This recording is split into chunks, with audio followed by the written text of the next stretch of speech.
gracias. Sean todos bienvenidos.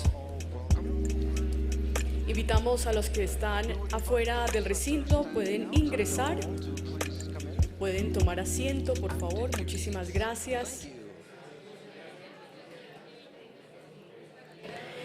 De conformidad con lo establecido en el artículo 38 de la Ley 996 de 2005, la Universidad del Rosario deja constancia de no haber invitado a esta reunión a ningún aspirante o candidato a los cargos de gobernaciones, asambleas, alcaldías y consejos municipales o distritales, así como haber preguntado a los organizadores y asistentes a la misma si se encuentra presente algún candidato a la alcaldía, gobernación, asamblea departamental, consejo municipal o distrital, juntas administradoras locales o voceros de estos, frente a lo cual se respondió que no se había invitado a ninguna persona en tal calidad de candidato o aspirante. El personal asistente manifestó no tener ninguna de estas condiciones. Silencio, por favor, se pueden sentar. Muchísimas gracias. Si hay alguien en condición de aspirante o candidato a los citados cargos, les solicito amablemente que se retire del recinto. Su atención, por favor. Your attention, please. Pueden tomar asiento. Muchísimas gracias. Please take your seats.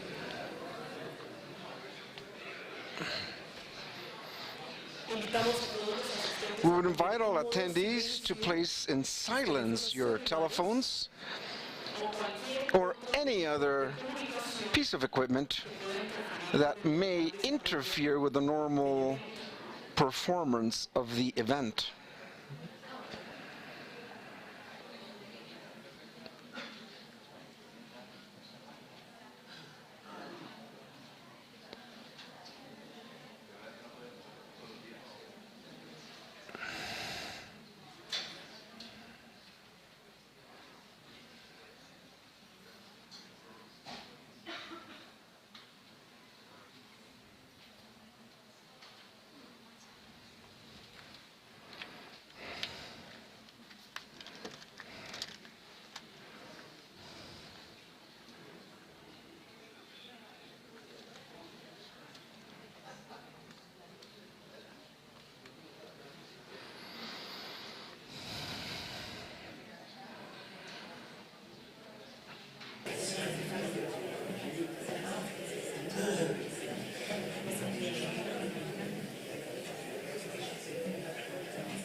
Su atención, por favor.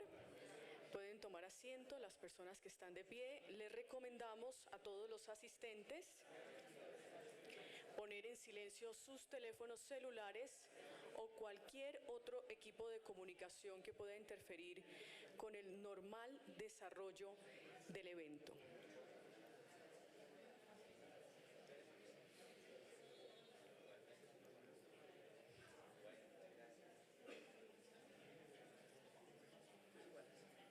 El sargento te da la señal, pero igual tú lo ves aquí entrar. Estás... Uy, yo aquí no alcanzo a ver. No alcanza. Ah, bueno, listo. Listo.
Eso porque veo al primero, al sargento Graham.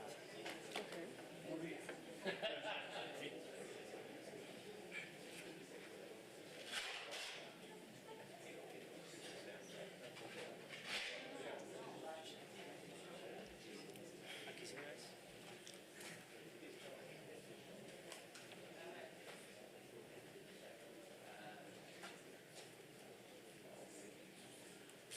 Ya dijiste lo de los celulares. Sí.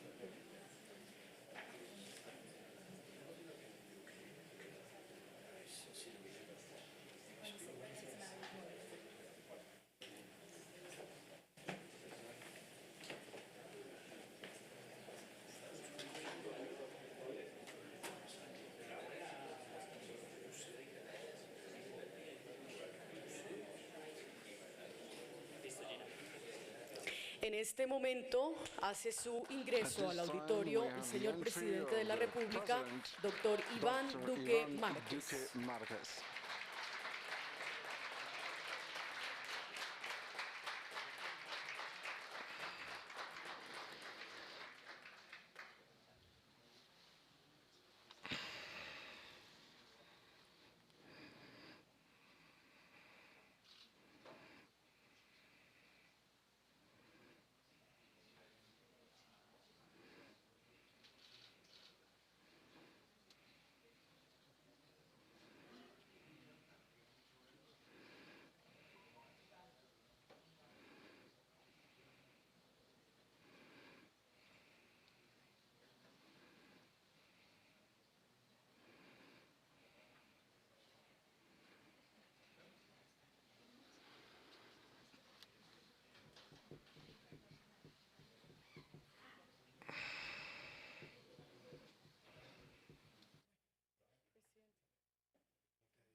Pueden tomar asiento, muchísimas gracias. Muy buenos días a todos. Mi Good day nombre to es all of Gina you. My Ramos y name para is mí Gina es un Ramos, and for me it is a placer ser pleasure hoy su to be today maestra de your ceremonias.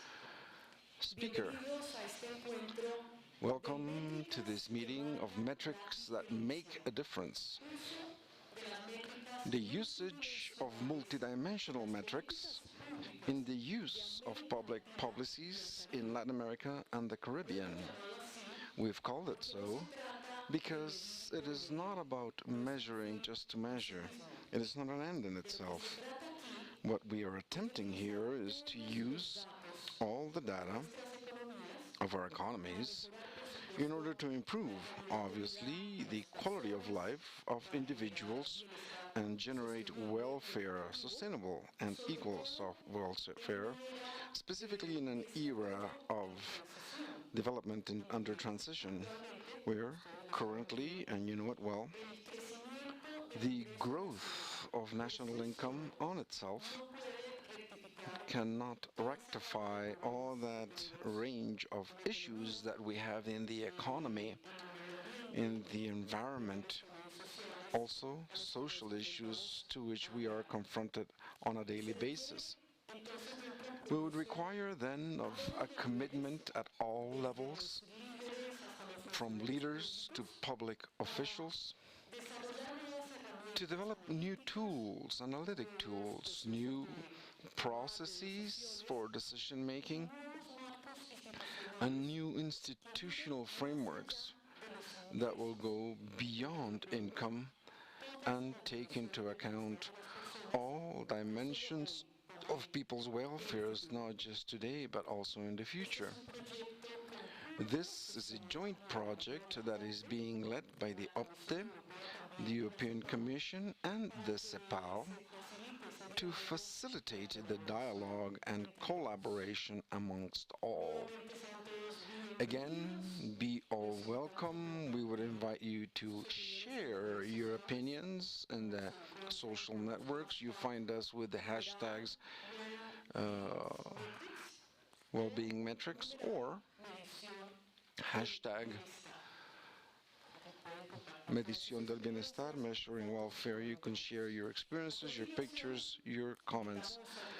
We will now invite the president of the Universidad de Rosario, Chene Garcia, to give initiation to this great workday.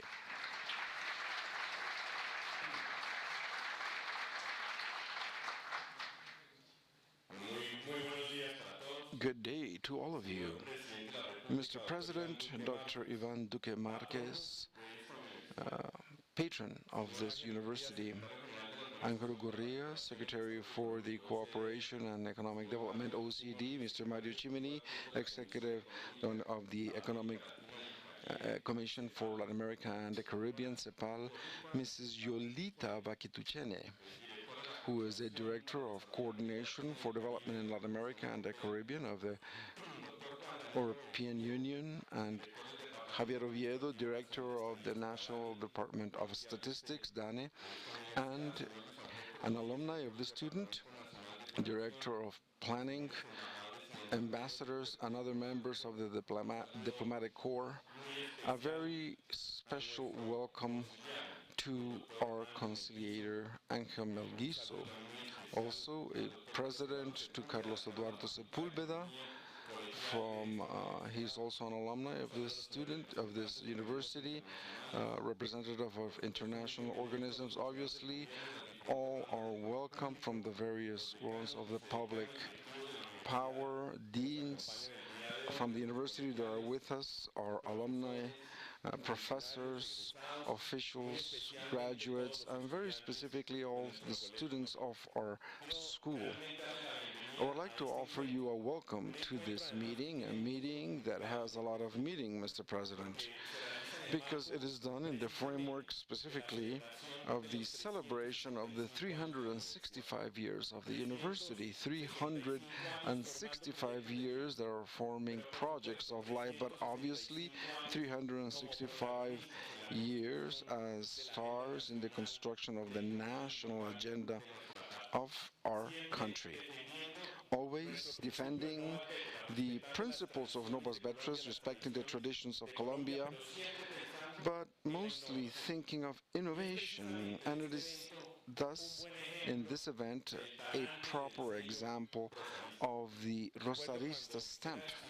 I remember when I was an economy student at the end of the 80s and at the beginning of the 90s, always we were speaking of the economic analysis. You should analyze growth figures in inequality and poverty, but today our faculty of economy and everyone that is intervening in the economic analysis of our country understand that the topic is much more complex. What we're truly speaking of is the complexity of the welfare of people, of the welfare of the inhabitants, in our case, of our country, and it is so complex as it is demonstrated in some countries of the region, where at this time we are developing several public policies for the welfare of the inhabitants, but at the same time we have a social discontent, specifically young people that have the capacity to interpret and provide a solution to this complexity. In our university, the response is very simple, complete through debates and scenarios of reflection to build an agenda. To build an agenda we're developing through projects of the national government. The first is what you call UR equity.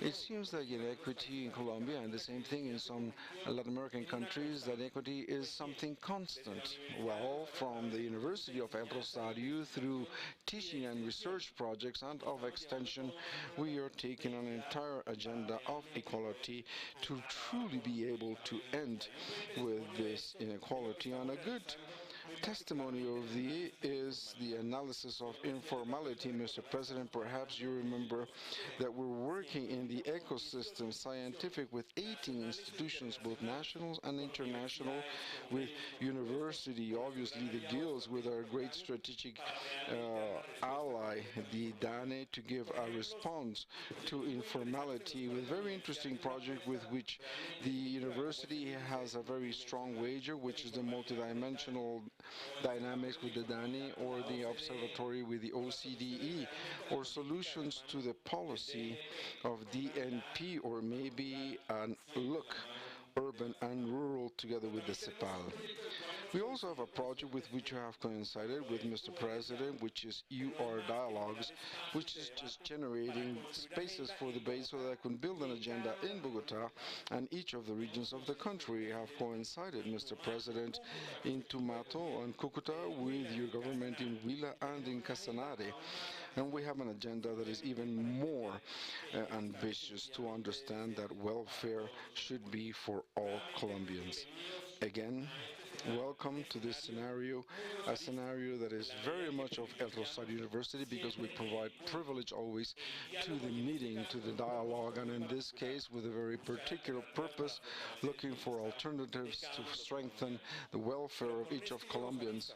But with the Rosaristas, Mr. President knows, as our president, that we have to deal with leaders, but with a condition, and that is that leadership in Universidad de Rosario is always in favor of common welfare.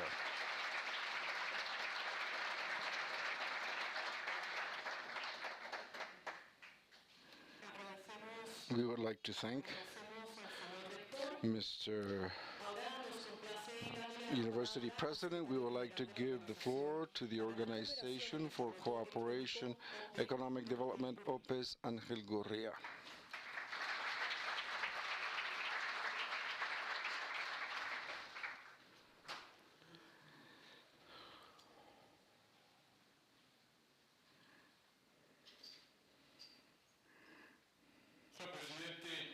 Mr. President, Mr. President of the University, Mario Giolita, advised us to please do not attempt to say Cubiciene. It is a Lithuanian name. Mr. Ambassadors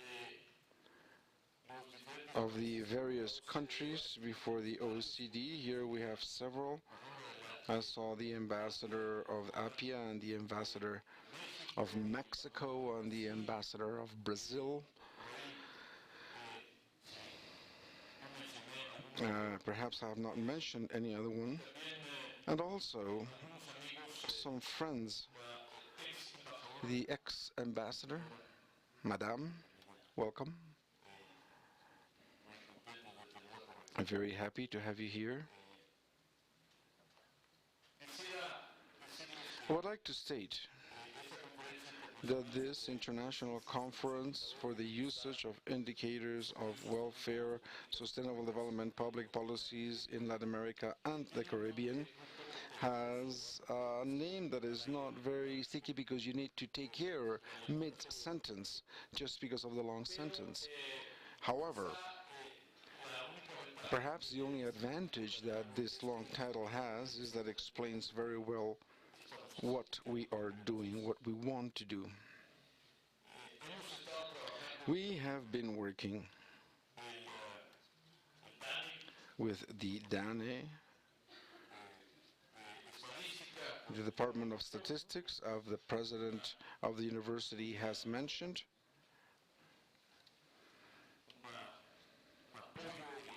A support, and at the same time a very important partner, the National Planning Department, and obviously the Universidad del Rosario.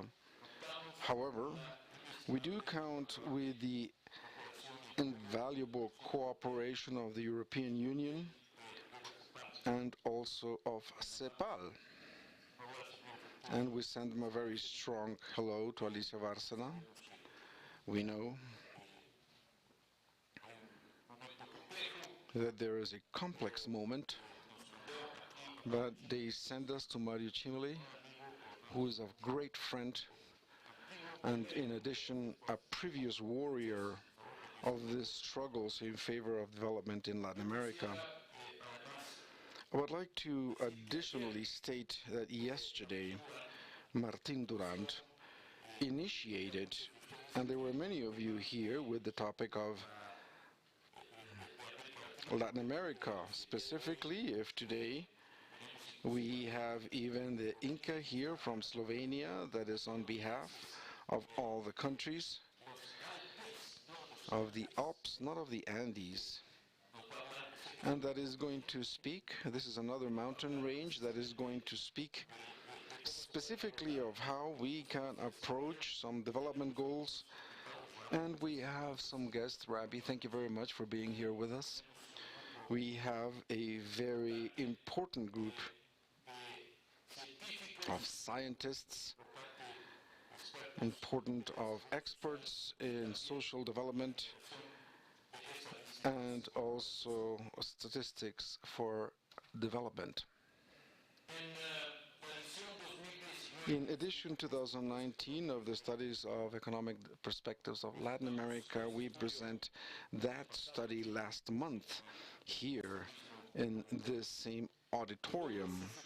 These socio-economic achievements of the last decades are under danger if countries do not have a more inclusive and sustainable state that will take into account all the dimensions of welfare of the citizens. We just presented the economic study of Colombia some few minutes ago with the president, and precisely we underlined the fact that in the case of Colombia in particular, we have this mixture of promotion of productivity, of development, but with a very strong emphasis in what is social, a very strong emphasis in the protection of those that are more vulnerable, with a very strong emphasis in equality of gender, with a very strong emphasis in struggle against inequality that has created so many tensions within our societies.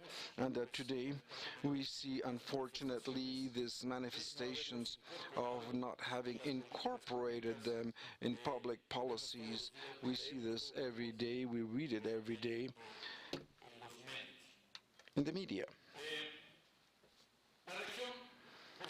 The region, obviously, holds great pending elements in welfare.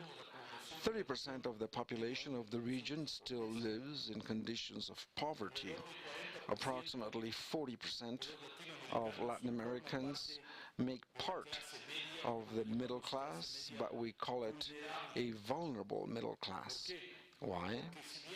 Because although the number in terms of income goes beyond the baseline, an arbitrary line that you place to define and you say this is the middle class. But we're speaking about the vulnerable middle class because they have low quality employment, generally informal, and social protection that is insufficient, and some low income, often unstable, that leaves them under risk of dropping in poverty. We published some months ago a study that's called the squeezed middle class. I suppose that in Spanish this means something like the squeezed middle classes. But what it stated was very easy. It is to be in the middle class is more and more difficult because all the costs of it implies of being in middle class are growing much more than income. So to maintain in middle class from the point of view of the cost of education, the cost of healthcare, the cost of housing, etc., is more difficult day by day. And we stated we're speaking about OCDE in general, great averages. By the OCDE and great averages, it turns that we were 3 months from income of stop being middle class. That is to say, the vulnerability was so high that if we just take 3 months of income to these families, they again would be in poverty, below the middle class. So we're speaking of this vulnerable middle class of which we were speaking of here, that turns quite vulnerable. In any region, the genie is returning. It's increasing instead of continuing dropping. There were many years it was slowly dropping, and now the coefficient of inequality is evolving for the first time in 15 years. This is the trust of the citizens in presidents, in prime ministers, in ministers, in political parties, in Congress, in parliament, in banking networks, and businessmen, companies, even in democracy. Do you remember why we lost? And I said we lost because I feel that I was also in loss because I fought against Brexit, because 60% of the young people whose future was at risk decided to not vote.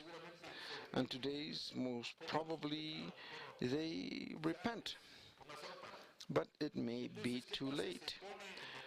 So what happens is that democracy is at risk. It's not just an accident. It's not just a statistic. That is why it is important to have metrics.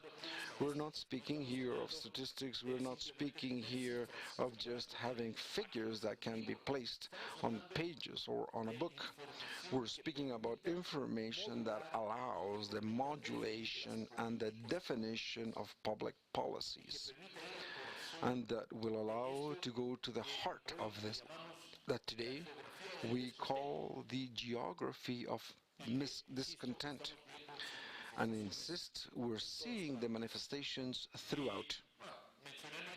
I mentioned Latin America because we're speaking about Latin America. We are in Latin America, but you should remember that to the first Prime Minister of the Czech Republic, he had to form government in 9 months, and in Rutte in the Netherlands, it was 7 months to form a government. And Angela Merkel, pillar of European policy, politics, took 5 months to form her government. The most egalitarian country, Sweden, 4 months to form government, and a total polarization, right, left, 40% each, and in the middle 20% of the ultra, which are against everything. And that obviously destabilizes. The same with Finland and Estonia. We're always seeing the same result, the same pattern, the results of the elections in Italy, the results of the fragmentation of policies in Spain. And then we move on to the Americas, where the division obviously is quite clear of societies in the United States, in Mexico and Brazil, and now in many of the countries of South America. Therefore, we are not speaking of statistics or of metrics, but of metrics to identify. That is why it is so important, and that is why we are so grateful that you are here strengthening us today, but also so that we can be, or so we can have conviction that we have to go in depth in these instruments to then be able to have better public policies going forward. Proper living in Ecuador, the survey of quality of life in Colombia, the subjective welfare in Mexico. 10 countries in Latin America and the Caribbean have incorporated focus points that are multidimensional in their metrics, measurement of poverty. And I will return to the topic of our hosts. The National Demanding Plan, a Pact for Colombia, it was called Pact for Equality. It has that emphasis, it has that underlining in a very important way. It is an inspiring example, and again, I thank the DANI and the DNP. that are incorporating these features, these characteristics.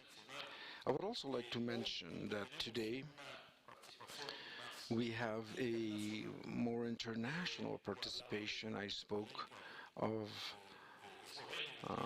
Slovenia, Minister of Slovenia. I'd just like to mention, what did we do with Slovenia? We worked on the National Development Plan of Slovenia based in the Sustainable Development Goals, in the objectives of the United Nations Sustainable Development Goals, the 70, there are 169.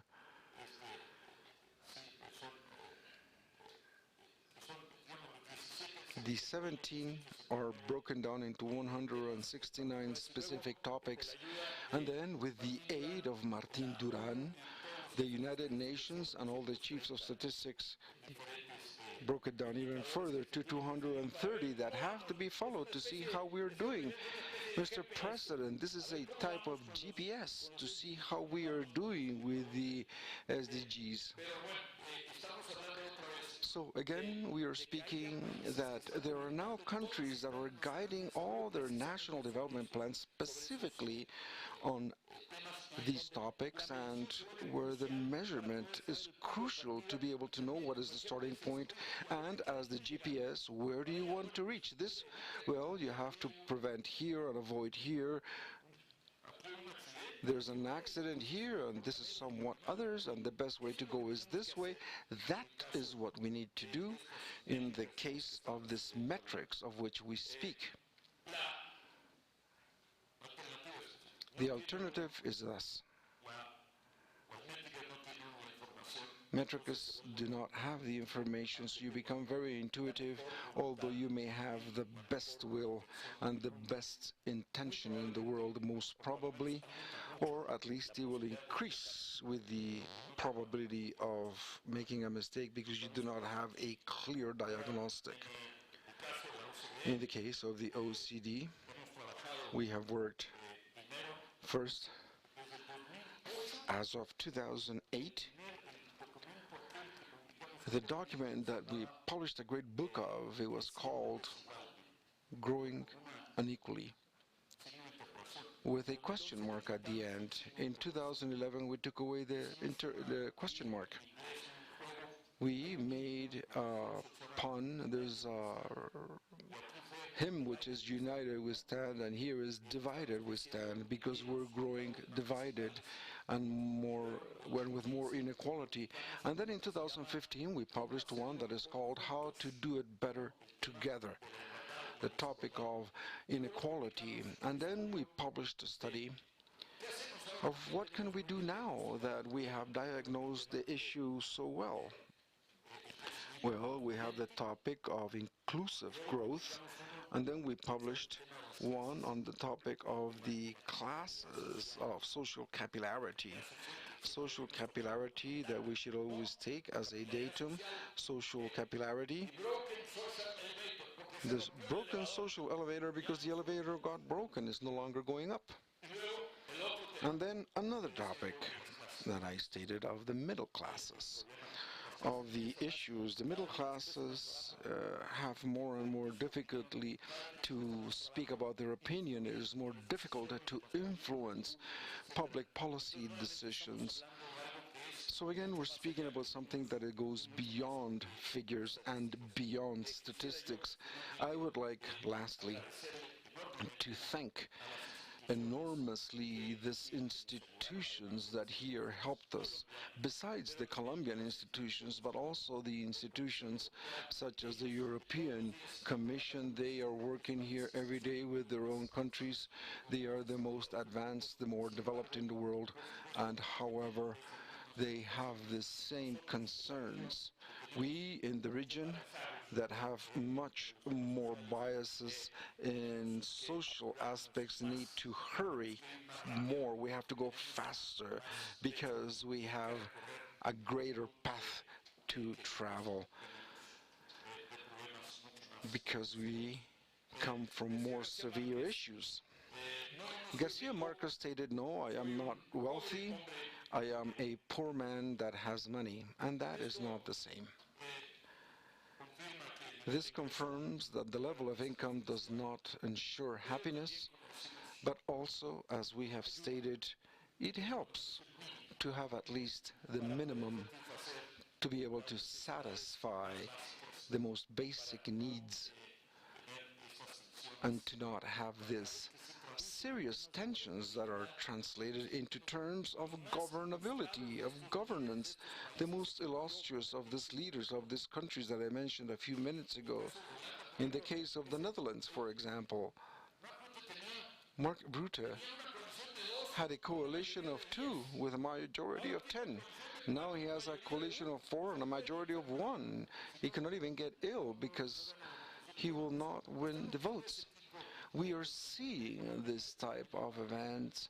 In Latin America, we have more presidential regimens, so the topic that we do not have majority is more fragmented.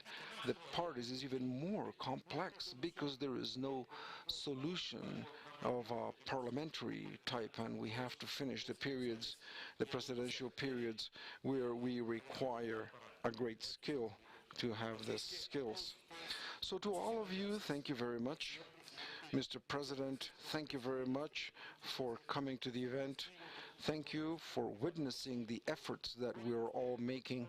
You can count with the OECD for support in your own efforts so that Colombia will be a better country and a more fair country.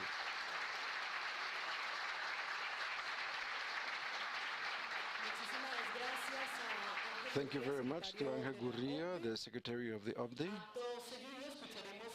Now we're going to hear to the Adjutant Secretary for the Economic Commission of Latin America and the Caribbean, CEPAL. His name is Mario Cipoli.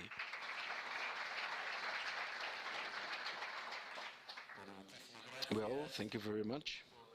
It is a pleasure to be able to be here. Ivan Duque Marcas, excellent President of Colombia, thank you for being here with us in this event. Angel and Jolita, and the ministers, Mario Marte, partner of this battle.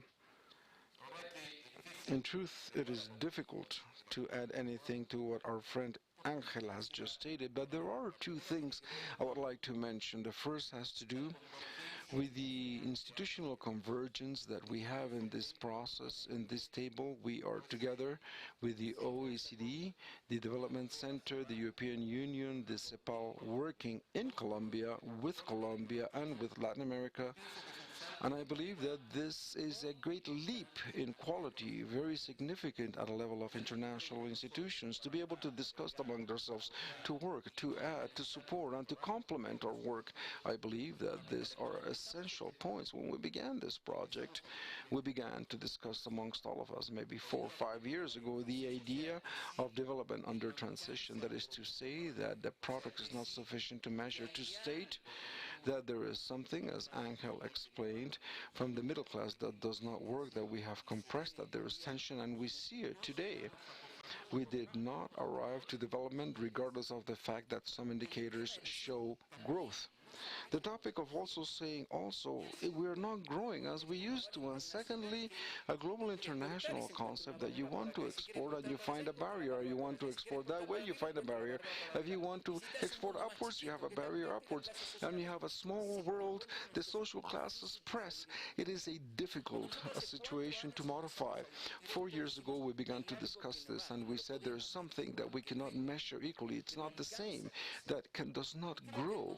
And I believe that the concept of transition, of changing jointly with Jovita, with Mario, with Martin, with the OECD, we have to rethink it at each institution on its own way. I believe it is an institutional example of international work of great achievement. So thank you for the partners that are here, and thank you for Colombia for having organized this. In truth, it is an example how international organizations have to work, can work together, and are essential actors. Angel stated it well. The executive secretary could not come. He sent very warm greetings. Alicia Varsen, the executive secretary of Santiago, had to stay in Santiago because you know what is happening there. And evident, the United Nations has to be there, has to be working. We are in contact with all of you, but she could not travel. So a warm greeting, Mr. President, the warmest greeting from the executive secretary of the CEPAL, and CEPAL is with Colombia and will always be with Colombia. There is a topic that I'd like to place on the table, and I believe that it's extremely important. Perhaps it also has to do a way of thinking. We can speak of metrics, having the same development model in the head, but we have to speak also of metrics, questioning and rethinking the development model that we have in our head. I believe that the path and our objective as international organization and also politics, the model that we have in this context, the history that we have in this time is the same. We could not speak about growth. We cannot speak exclusively of transparency of the market. And I'd like to give an example of this. When you think that the exchange rate rises, and I will immediately transfer the prices of the exchange rate that has risen, oil, transportation, and they strike a situation of small growth with no expansion in trade. Obviously, the middle class is going to see an income that decreases. They do not know how to leave it, that it pressures it. You take an orthodox macroeconomist and say, is that okay?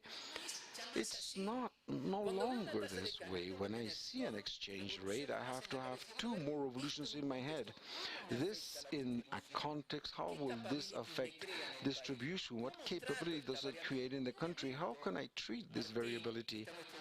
And Martin, this is our Director of Statistics here, to measure together, to rationalize how we are going to interpret this, because if we can interpret it, we can have much better public policies. What has happened in the region in these few days, I'm not going to mention the countries, has a lot to do with this. And it has a lot to do with this because we are not able to reinterpret the model under the light of our global context, which is not what we imagined. We imagined infinite globalization, almost perfect, an expansion of trade, almost infinite. We imagined a growth that was always going to have drops downwards and everything was going to be well, but it's not well. And it's not that we did things wrong, because there were countries that grows, that improved, that created a middle class, but how can we sustain this? How can we build this? Therefore, I believe that it's important, and it's the basis of our relationship and our work, to rationalize in metrics and in models and new policies under the light of a difficult context, because democracy and our living depends on this, our social peace. It is important. There's no type of policy for this. You know it quite well. All of you, today is the day of the United Nations. And the United Nations was never in a situation as complex from the point of view of not reading multilateralism as a variable that is extremely important for cohabitation for all of us. I cannot imagine a world without multilateralism. I cannot imagine a world without dialogue. I cannot imagine a world without recomposing the WTO so that commerce can also be a variable according to their capacity, their model. I cannot imagine a world of this type. A world of this type is a world of conflict, is a world that does not bring welfare for the poor sectors, that does not generate possibilities for the middle class. The United Nations and our Secretary General is that the OCDC is going to remain, and you put the OCDCs. I like it very much, the definitions. I see where they are, and I want to be placed there. And let me tell you, if we see the OCDS at a regional level and we begin to see a variable of this type, we immediately realize that the region that is going to grow to 0.5 and trade is going down. So how many of this are we going to fulfill? And in truth, very few. But if I rationalize only as a metrics and not as the model and the way that I interpret how I build policy, a policy that is industrial and that allows to grow the productivity in Latin America, because listen, we can have the most beautiful financial policies in the world, we can have of the best social policies of the world, we can be generous and loving and coherent, but if the productivity does not grow, and I believe that the president has seen this more than once time, that productivity is a fundamental variable for our country's productivity with an agreement of equality. So I believe, and I'll conclude, that this event was made, colleagues and friends, in the proper time in the country. That we have to take away a fundamental learning for this meeting, to think jointly, and that is our role in international means. This is our role, this is our work. To our partners and friends, thank you, truly thank you, to be able to be in Colombia, Angel, Yolita, and to those strugglers of ever, Martin, Mario, and all the teams that are here, Rolando, thank you. I believe that this is an important result. We've done it, sadly, on time. I'm sure that we can rethink it. I'm sure that working together we will think about how to confront it, and most assuredly is a way of working in a team and in relationships that you have to keep in the future. Thank you to Colombia, because this is coming forward. Thank you, Mr. President.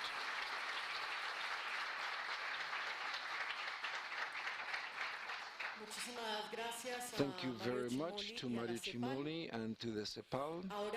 Now we would invite the Director of Coordination for Development in Latin America and the Caribbean, European Communion, Yolinda Bakhtin-Bichele. We are going to listen to her.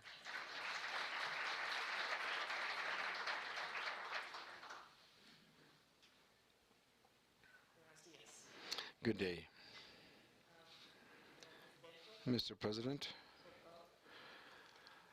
President of the University, General Secretary Mario, to the friends that I have and I'm going to form, thank you for your attendance. I would like to just express why we are here. I represent the framework of cooperation between the European Union, Latin American countries, and the Caribbean. It was a difficult time when these statistics, traditional statistics, that defines this framework of cooperation that is agreed upon the international level, that our partners with whom we can cooperate has been reduced. And the partners that should be in this cooperation framework with the European Union were found abandoned. There's no other word for it. We have considered the world where it was an opportunity to reinforce this cooperation, but we should not allow this cooperation. There we shall ask. But there is no logic, there is a reality. Another point is theoretical, and it does not coincide. I have to rectify something, and there I believe that we have sought the partners that we can find. We have considered the entire world, not just Latin America. Latin America, as always, leads all changing processes. This touches on the European Union, but I believe that we will not find partners in Africa or in Asia, and our first partners were in Latin America, if they want to follow us in seeking these responses. We have also sought thinkers, or perhaps guerrilla members that can take this risk, and to ask whether we are mistaken with just one indicator to define international relations. I would like to thank the Elise Parsena, Mario, the Development Center of the OECD, to take this risk and to think about this work. Today, it is a very symbolic and very important moment for people that wanted to build new associations amongst various regions. And therefore, the European Union, I believe, are very proud, not only for finding people that are not fearful, but also to finance below the framework of the European Union framework, which is called development under transition, and to get to this time of reflection. We are in this work of conception, multidimensional, inclusively dynamics of how to define these development processes. Obviously, as you have stated, this is not a new framework. To understand development as a multidimensional process in constant change is an element that defines this sustainable development goals. Through the agenda of transition, we attempt to respond to a very strong claim amongst our partners in Latin America that it was necessary to repropose our cooperation and our vision of the world and of development. We, as partners, cannot be defined tending to external classifications that are based in a very limited number of indicators. Countries with high income, low, medium answer to very different realities, very heterogeneous realities that make us wonder whether these classifications have any type of incentive. I am interested, General Secretary, to give you some point of view. I believe that it would be interesting for the President also to find the response to what way these great politicians or the people that make decisions of public policy can take into account the advice that you develop. I read 30 years ago, and I hope for the first time in my life I am with more economists than with lawyers. Is this true or not? I am very sorry, Mr. President. Always. I read 30 years ago something that was not very positive, where the survey came from the public deciders in the U.S., how they will take into account the idea of the economists. I do not want to believe that that work that we have approached jointly is not going to be useful to change our way of thinking and our way of building our relationships. We know that realities are difficult. They're not easy to understand or to analyze. In the framework of our work in the European Union, we are going to support the presentation of Latin American Economic Outlook for 2019. And this year it will be focused, as it cannot be in any other way, which is development under transition. It was very successful work. I would like to thank both partners of the work that has been done that shows the multidimensional character of the development processes and underlines four traps, four development traps: the facial, the productive, institutional trap, and environmental trap. It's four dimensions for analysis that are interconnected and are reinforced amongst themselves. This analytic framework in the capacity of offering an interconnected vision of the multiple dimensions that either impede or accelerate a process of a country. However, in the interpretation, we have to be careful and not understand that these traps are actually fixed and unmovable realities that do not change. And today's traps have very little to do with yesterday's traps. The way of interpreting an institutional trap today in full digital transformation, it does not seem very much the same concept 20 years ago. The wishes, the demands, and the aspirations of the citizens of today have little to do with the framework that we had 2 decades ago.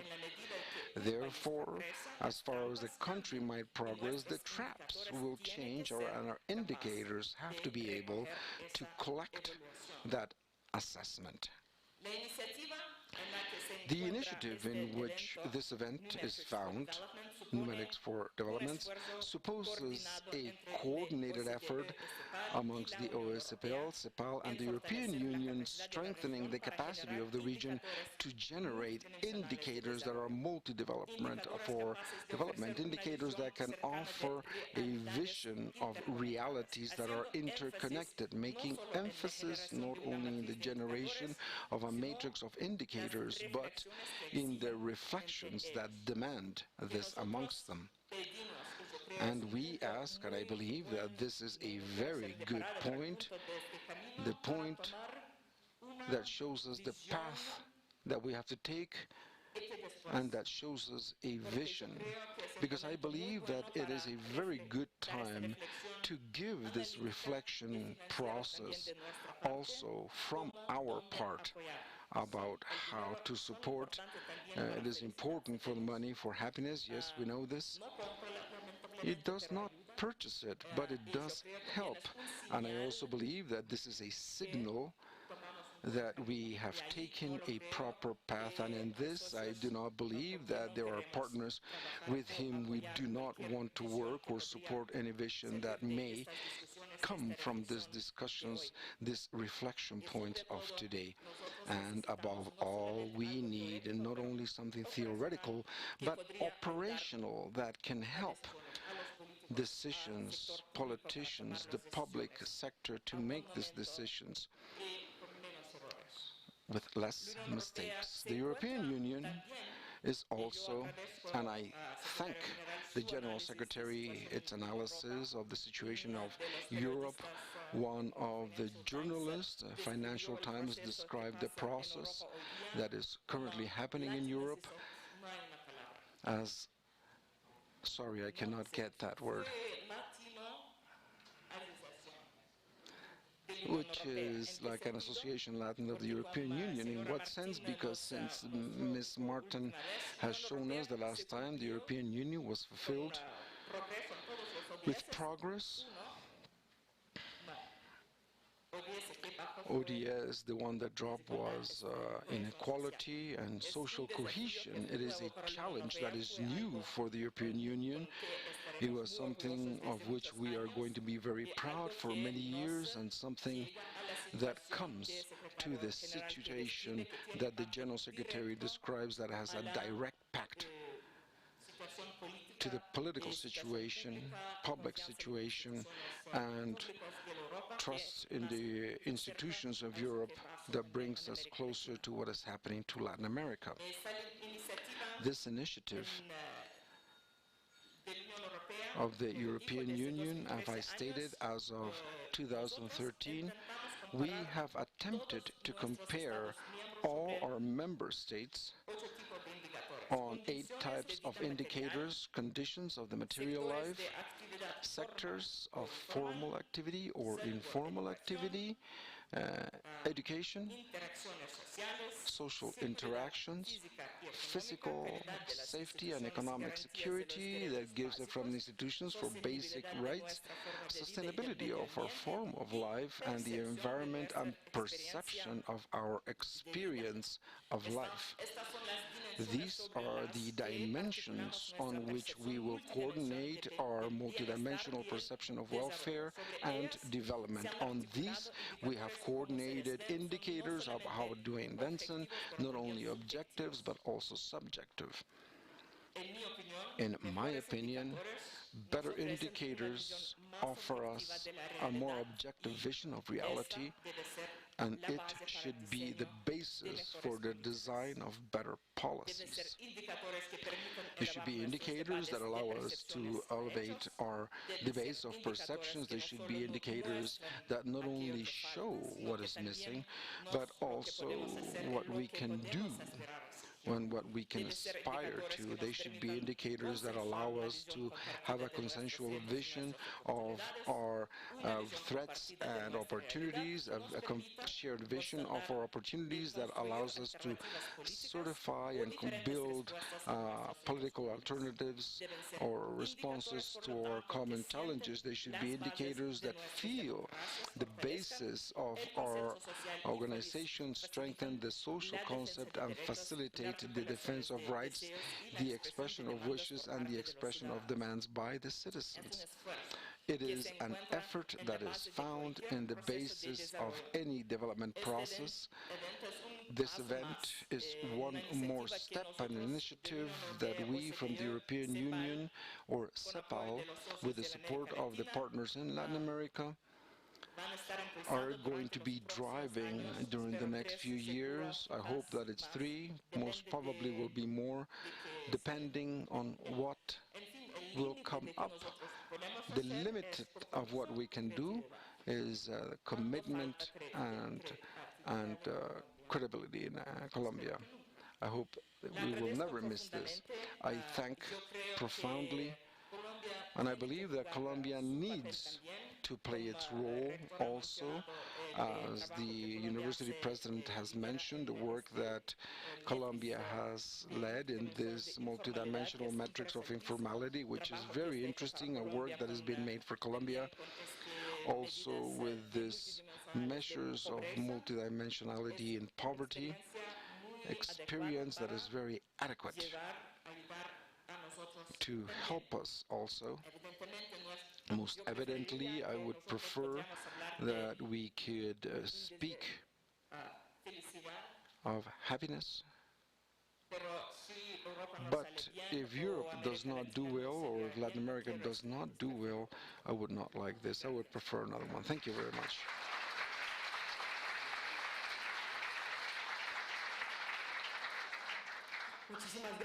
Thank you very much to the European Commission for their collaboration.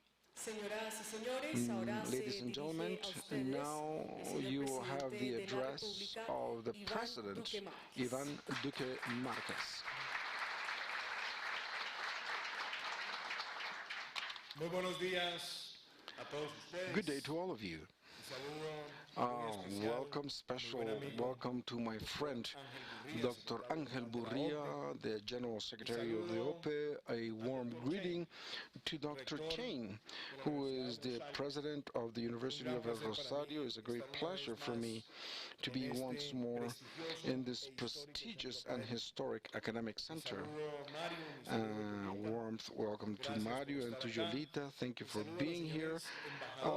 Welcome and a greeting to the ambassadors that are with us from the various countries, members of the OPE. Also a greeting to the government team, Dr. Luis Alberto, Director of the DNP, and Dr. Gloria Alonso of the DNP. Juan David Oledo, a special greeting. You are also an alumni of this institution, and I'm very happy to greet you, Dr. Lucas, and I will also greet ex-Minister Fernando Cepeda Ulloa and Dr. Catalina Credi, also a warm greeting. This is a meeting for me that is very important in the position where the world is currently at. It is a meeting where we are also going to confront the topics of welfare, where we are going to approach the improvement of conditions for life of citizens. And I believe that the importance lies in that we have a world with great contrasts. A few months ago, we saw how the creativity and human technology could take photographs amongst planets almost with a microscopic precision. We had robots that were driven from Earth, making tests on the surface of Mars and sharing them in the most sophisticated space laboratories of the world.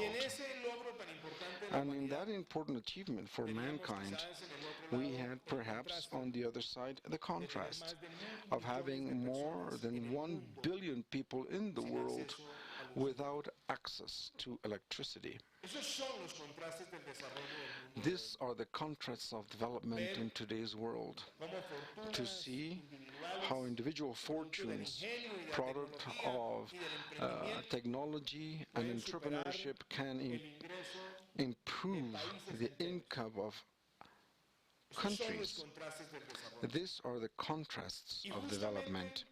en medio de esos And contrastes amid these contrasts, vemos we see cómo en el mundo how in the hay world discursos there are que lo que discourses están buscando that are es seeking exacerbar to nacionalismos irritate extremos extreme que nationalisms afectan that will la propia affect concepción the multilateral multilateral de bloques conception que se of construyeron blocks después that were de built largos esfuerzos. after very strong Vemos efforts. también cómo We also estos see nacionalismos how this extremos, extreme también nationalisms, fustigados muchas veces por la also demagogia, demanded by llaman demagogy, a la violencia call to y violence buscan a través de la and violencia seek fracturar through sociedades violence enteras. to fracture entire Para nadie es societies. una mentira, It is not a Yolita, lie for anyone, que el Yolita, europeísmo, algo tan that importante, Europeanism, está amenazado something that is so important, justamente por is esos threatened discursos. due to this Para discourse. nadie es una mentira For no one que is muchas de it esas a lie that angustias many of these son angst promovidas are por el solo promoted hecho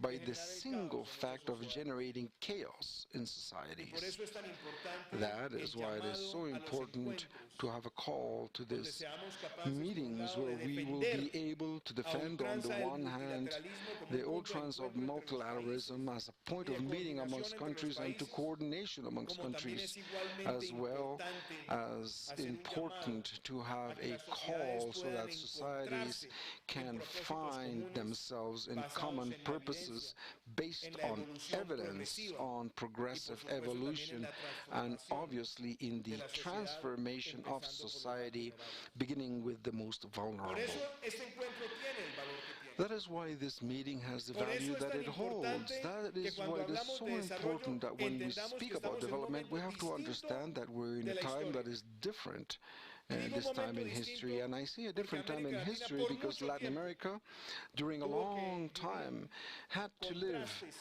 contrastes contrasts, ideológicos ideological que no solamente contrasts se agotaron, that sino que not only fracasaron. ran out, but that Yo creo que failed. los discursos I neoliberales believe a that the ultranza de los discourses años of neoliberalism in the 90 y 90s 80 en and América 80s Latina in Latin America fracasaron por el failed dogmatismo due to the y también por la dogmatism arrogancia de and pretender que also los to the problemas de la arrogance to sociedad pretend estaban that the problems of exclusivamente society resueltos en were el mercado. resolved Pero también unilaterally in the fracasaron market. aquellas modalidades que But creen these que el bienestar modalities se genera also por fail decreto, when you feel como en el that the estatismo welfare a is ultranza, done by decree de or by esquemas statism of altruism, socialistas of socialist, que lo que socialist terminaron schemes that ended desarrollando up fue un developing empobrecimiento generalizado general en muchísimas poverty naciones. in many nations. Por eso es tan importante That is why el it is so llamado a important to ese have this espíritu de call, to this equilibrios spirit democráticos of y de centro y traerlos a las equality and políticas of de centers desarrollo. and to bring them to development Porque ni policies. todo lo resuelve el mercado, ni Because todo lo nothing resuelve is el Estado. resolved by the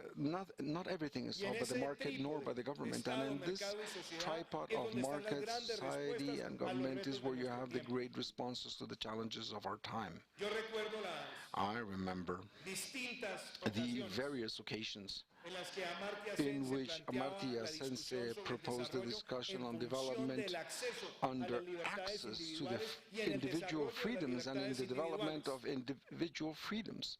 Y a partir de And esas as mismas of this apreciaciones same fue que appreciations empezamos was a when we consolidar began que to más allá del consolidate prurito del that crecimiento, beyond el the crecimiento tiene que ir aspect of acompañado de growth una has to be verdadera accompanied by a implicación true de oportunidad implication of para generar acceso opportunity a to las generate libertades y access to traducirse freedoms en el and bienestar to de la ciudadanía. translate into the welfare of citizens. Y esa es la razón por And la that cual is the reason why hoy más que nunca today, more valoro than ever, I value that we in Colombia have a constitution, a collective agreement that will define Colombia as a social state of law, and that holds in its constitution an article such as 333 that defines private initiative, that defends the sense of company, but places it responsibly in the social function of the company. Because the social function is that any economic activity should seek to impact growth, but should also impact closing social gaps.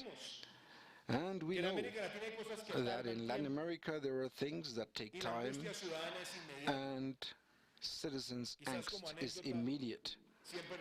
As an anecdote, I always remember the urgency and citizen claims to their leaders. I took power on August 7th on a rainy afternoon here in the Plaza de Bolivar, and the next day I was in San Andres. I took my position 3 p.m. and I arrived in the morning to San Andres, and a woman came to me and said, "This government has done nothing." And what can be a genuine anecdote for me means a lesson. And that is that governments accumulate always the need, the demands, and sometimes the impatience that has been accumulated throughout years. And that is where all governments should understand that the development process evolves, and it requires a sense of urgency and also to be placed in the collective sense. The great mistakes in Latin America, under my humble opinion, have been given because there is a lack of dialogue and listening to all that are applied. In some times it was sufficient just to have the decision of the government, in other times the decisions of government and parliament, but today we require to have the capacity of listening and understanding what are the social complaints. That is why when I built the platform for government, I placed in the middle of this discussion the word equality. And I've seen often in debates that some say, and what does equality mean? That of equality is gaseous, it's intangible. The president does not know where he's going because he speaks about equality, and what is that? Well, equality means to place social justice up front as a star, as a protagonist in harmony, in development for the entrepreneurship of society. Many countries in Latin America have had many places of social justice, but they have built it on the macroeconomic responsibility, and therefore they end up with hyperinflation or inflation that is quite clear of destructing social capital and to generate more costs specifically to the more vulnerable. Others have built it on the base of fiscal irresponsibility, and they scare away investment, and they affect the trust, and they also have strong clashes, almost uncontainable in the weakness of the main indicators in the financial system, just to mention a few. Therefore, to speak of equality in the world of today means to speak about closing the gaps and to be able to do it with macroeconomical principles that help the consolidation of the transformation processes. And I'm speaking specifically of having low inflation, controlled inflation, a monetary policy that is believable because the increase in inflation will always hit the most vulnerable. Secondly, to be able to conciliate a better investment, a better focus of social expenditure, but also to reduce believably the fiscal deficit, because fiscal deficits that are unsustainable sooner or later have to pass the bill to society. And to do it also with a very clear idea of improving the focus of all social Porque programs. son muchos los países de América Latina There are que han many Latin aumentado la American inversión countries that social, increased pero que después social cuando se examina el investment, and then when you Gini, después de examine the impuestos, Gini no se after ven las taxes, transformaciones you do not estructurales see y the es porque no se ha transformation, and logrado that la is because you have not focalización achieved necesaria, the necessary puntual focus, y que specific realmente se focus traduzca that en la really generación de translates ingresos in the autónomos de generation las of familias más autonomous vulnerables. income for the most vulnerable families. Y yo creo que esa es la razón And I por la cual believe that estamos that hoy is acá. the reason why we're here today. Porque se está hablando de la construcción de Because we're indicadores, speaking about the construction se of está hablando de la indicators, construcción we're de speaking mediciones about que nos permitan a measuring nosotros that will allow aproximar us to come lo que es el closer to bienestar. what is Hace tan solo 14 meses cuando welfare. empezamos el Just recorrido 14 months hacia la ago, when construcción we de un plan de began the desarrollo, run towards a le development pedí a la plan, doctora Gloria I Alonso, asked Dr. entonces Gloria directora del Alonso, DNP, then al the viceministro director of the haciendo director DNP, del Vice DNP, Minister Luis of Alberto Rodríguez, que House, hiciéramos un ejercicio en to todo do el an país, exercise throughout the lo más country plural posible. as plurally Y as el plan de possible. desarrollo se And the construyó development así, plan was built dialogando that con las way, with comunidades, dialogue dialogando with con los societies, gobernadores, con los with alcaldes, governors, with con los communities, sindicatos, with con los mayors, with empresarios, syndicates, with con los centros entrepreneurships, académicos, para with poder nosotros academic llegar a centers, so una that visión, a we un can pacto, get to a vision, to pero a además pact, poniendo la equidad but also como eje placing central. equality Y as se a logró un plan de central desarrollo axis, and we que tiene como had a condición development plan ser that el plan has de a desarrollo que condition to más be the recursos development le ha plan destinado a that lo more social. resources are dependent on Y what is eso social es aspects. algo que refleja la motivación And de this impactar reflects en the los más motivation vulnerables. of impacting the Pero most es hacerlo vulnerable. de la mano también con los indicadores globales. Also doing it Por with eso global cada capítulo del indicators. plan de That is desarrollo está why alineado each con los chapter objetivos de of the desarrollo plan sostenible y is está alineado aligned también con el with the trabajo sustainable multilateral development que goals, and venimos also with the multilateral desarrollando work entre that los we que have están aquí been presentes developing y amongst otros those that are organismos. here present and other Y yo puedo organisms. decir And I qué can say significa equidad. what equality En las can metas y en los mean in the goals and Y in esa the equidad achievements, está and that ligada en el equality is mundo de hoy, apreciado associated Mario, in a la today's world productividad. to productivity. Porque hoy la Because robótica, today, la robotics, inteligencia artificial, el Internet de las cosas, está amenazando AI, diariamente Internet puestos of de trabajo Things y si no is nos threatening preparamos para estar en el jobs, and if we're lugar not de prepared to dominio be in y the de manejo place de of esas domination tecnologías, of los handling países these en desarrollo serán technologies, perdedores the netos countries de esa under carrera. development will Por eso lose cuando hablamos this de race. productividad, So when we hablamos de una speak about educación productivity, we asociada y speak about vinculada education that con is esos associated propósitos. to those purposes. Y también significa ser It capaces de also means cerrar to los be carriles able de la to desigualdad close educativa. those Porque es lanes mucho lo que of se habla, pero educational la realidad es que inequality. We necesitamos speak acortar a la lot, distancia, but we need to porque shorten the claramente los distance, niños de because las quite familias de clearly altos ingresos the children tienen hoy of una those who educación have que es abrumadoramente superior, high no income tanto en el have a desempeño much académico higher medido por prueba, education, not sino so por todas much las on complementariedades, educational habilidades sólidas y performance, blandas y del but marco de because la of cuarta all of revolución the industrial. opportunities that are Yo offered, puedo both decir hard and soft, que en in the materia de industrial equidad framework. vamos And por in un camino. equality, we are following a Un camino que no debe path tener color that should partidista ni not político. have Nos tiene que either unir a todos party en un or propósito nacional. political Y puntualmente me refiero a lo bias. They siguiente. have to join us, and I'm going to Pretender que refer la nutrición no specifically sea un factor diferencial for es un error. nutrition to not be a Y por eso factor nuestra meta es is a pasar de 5 mistake. a That's why our 7 goal is millones de from going niños to que 5 to tengan la 7 million alimentación children escolar that los will have días de school, jornada académica food, año continuo, pero que lo tengan con los day suficientes after day, with micronutrientes para sufficient acompañar ese micronutrients that will desarrollo accompany fundamental de this la fundamental corteza prefrontal del development cerebro. of the Que frontal nosotros cortex. pasemos de 1 a 2 We millones are de going niños to move con from atención 1 to 2 integral para la million primera children with a infancia, comprehensive attention for donde tengan los infancy. acompañamientos psicosociales, You will have psicoafectivos, psicomotrices, psychosocial, aplicados, psychomotor, psychoanalytic traduzcan that también are en applied, duplicar also la jornada translated única en el in país. doubling Porque cuando the empezó only nuestro shift in the gobierno country, teníamos because el when we 12%, began our in the después de country un we gran had esfuerzo, 12%, and pero la after a meta great nuestra es effort, duplicarlo, but llegar al our goal is to 24% double y it, going seguir to dejando el país 24%, en el and to leave the camino country para on the ampliar path esa so that we cobertura, donde expand estén no that solamente coverage, las not habilidades only STEM to de las que han have hablado the ustedes tantas STEM veces, skills of which sino que you've ahora sean spoken, STEAM. but to be Y lo digo, es STEAM. pasar del And I've science, stated technology, it is engineering, going and from math science, a technology, science, engineering, and technology, practice to science, engineering, engineering, and arts. porque son las habilidades del humanismo Because que there's the también skills of cobran validez en el humanism marco de la cuarta that are revolución worthwhile in the industrial. fourth industrial Y revolution. está vinculada también